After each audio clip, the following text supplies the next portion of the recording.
दुनिया में इस वक्त सेल्फ सस्टेनिंग शहरों का तस्वुर फरोग पा रहा है। एक ऐसा शहर जिसकी तमाम ज़रूरियात उसके अंदर ही से पूरी की जा सके, ऐसा ही एक शहर सऊदी अरब में तख्लीक किया जा रहा है। अगर आप गौर करें तो ये ज़मीन भी एक बहुत बड़ा शहर है, एक सेल्फ सस्टेनिंग शहर। मिट्टी से लेकर पानी तक हर शय इस शहर में एक हिसाब से तख्लीक की गई है।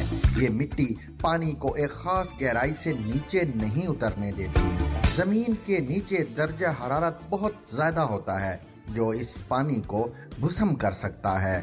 इस मिट्टी के नीचे पिघली हुई चट्टानें हैं जो मकनातीसियत या कशिश शकल पैदा करती हैं ताकि सैयारे सूरज के मदार से फरार ना हो सके। सब अपने अपने मदार में तैर रहे हैं और कोई किसी से नहीं टकरा